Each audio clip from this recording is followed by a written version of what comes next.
Can't believe nobody picked this up. But the first thing that I noticed that Bivol keeps his feet really far apart, and he likes to swing his back foot around to create an angle for his jab and get up on his back toe. But in doing so, he puts all his weight on his front foot and leaves himself very vulnerable at times. Like right there, look, he's up on his back toe, and now his weight is on his front foot, and he moves it, and for a split second, he's in the air and off balance, and all you have to do is attack, and he's vulnerable right there. And he, like I said, look at his back toe up. He likes to create an angle for that jab, so he tends to swing his hips a lot and try to get up on his back toe. But when he does finally decide to commit to a jab, it leaves him vulnerable, like I said, because his balance is off, or a lot of times he's stuck searching for that angle and he won't let off any offense. But look right here, he gets up on that back toe and commits, and then because his weight is on his front foot, he leaves himself in the air and vulnerable and stuck for a counter right hand over the top. And that's what lands right here by Pascal, right over the top. There's nothing he could do about that defensively. Look right here, he doesn't have the angle, the desired angle that he has, so he could double and triple up the jab. So what do you think he's going to do? Has his legs spread far apart. What do you think he's going to do? Swing that leg around and try to create the angle. And like I said, if you catch him while he's trying to create the angle for the jab, he's very, very vulnerable for a right hand. You can sneak a right hand in right there while he's trying to position himself. He keeps his hands really, really low and gives you opportunities to lay into him, and Canelo won't wait.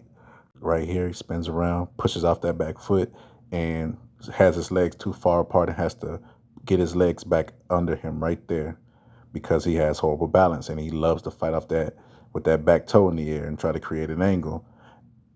Another thing I noticed is because his legs are too far apart, when he jabs, you could get under him really, really easy and send body shots. And Canelo will definitely do that. He will counter him with body shots all night because, like I said, when he commits, he leans all his weight on his front foot and leaves himself wide open for headshots and body shots. Pascal just couldn't take advantage. I also noticed on film that he 60% of the times when he's trying to get an angle, look, he circles to his left and he tries to pump that jab. But when Pascal takes away his left and moves right, and those combinations, he gets uncomfortable and he circles back to the other side. He will not fight.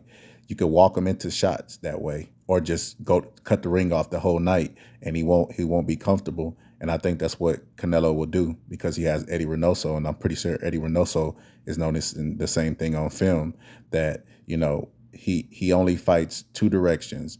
The long range when he only throws the 1-2, and then he tries to get an angle for his jab and circles to his left. And I think that Canelo will capitalize on that. He won't do what this guy did.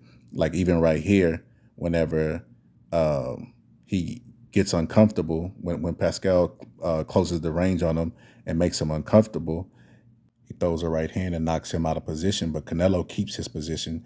That's why he's a good counterpuncher. Look right here, pulls back and then answers with a body shot. Canelo doesn't lose ground because he's not scared to counterpunch. A lot of people don't know this, but it takes balls to counterpunch.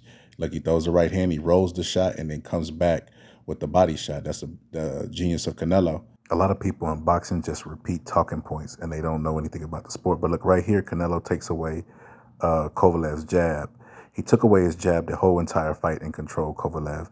And look, he gives him a different look right there. Then goes right back to the high guard and then presses him and then parries his jab right there, blocks the punch, deflects it, and then just putting all kind of pressure on him. And then Kovalev tries to turn the jab into a hook, and then he tries to give him different openings to land the hook, but Canelo gets his hands back and then parries the jab.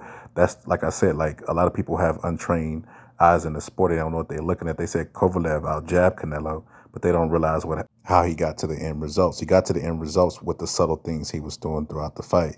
Like right there, Kovalev puts his hands on him. He knows that he's going to try to throw a shot, so he counters him with the left hook. And I think that's going to be the money punch in this fight against Bivol. I think Canelo's going to hit him with a lot of left hooks, and I think he's going to stop him. I think he's going to stop him late. I think Canelo is a great fighter, and he has a lot of tools in his basket, and I think he's going to end up stopping him with a left hook. But look right here. It's the subtle things you may have missed, like right here. Like, check this out. Kovalev goes to throw the jab. Canelo catches it on his glove, right? And Canelo is well aware of Kovalev's jab and taking it away, and he knows what punch comes after that. So he catches the jab again, right? He's aware that Kovalev's trying to set him up for a right hand. So Kovalev tries to get the distance. Canelo backs up out of distance, out of range, and don't let him touch the glove because that's what he's trying to do, and it makes the right hand fall short. And if Canelo could do that to a world-class fighter like Kovalev, I don't think Bivol is going to give him much resistance, especially seeing as how he only has 16 fights. The key in this fight is the left hook. That's the key to Canelo's victory. I think he's going to finish him with a left hook. If you notice right here, like I said, subtle things in the fight you might have missed. If you notice right here, Canelo jabs him to the body and he's going to throw the right hand to the hip, but he doesn't throw the punch. And because he doesn't throw the punch, Kovalev misses. Sometimes it's the best punch you could throw is one that you don't throw. Right here, Canelo steps to his right. And we all know, like I said, Bivol doesn't like when fighters step to their right and force him back the other direction, and he's going to be uncomfortable. And I think that if Canelo can do that, he could walk Bivol into a left hook. He could step to his right and make him uncomfortable and then catch him with a left hook and finish him. He's also open for a right hand also. But look here, these body shots is what wore Kovalev down too.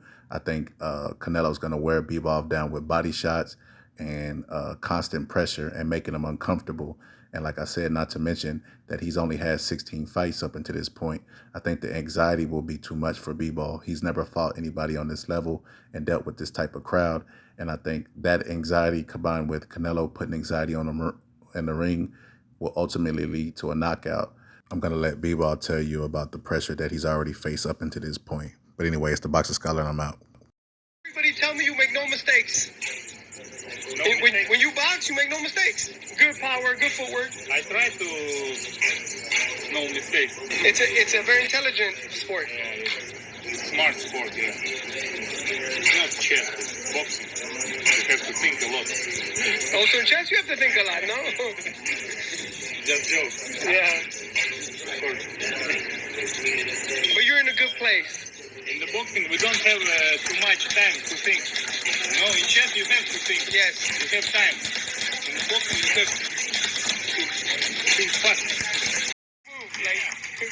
And in boxing, you don't have... No, you don't. Yes, exactly.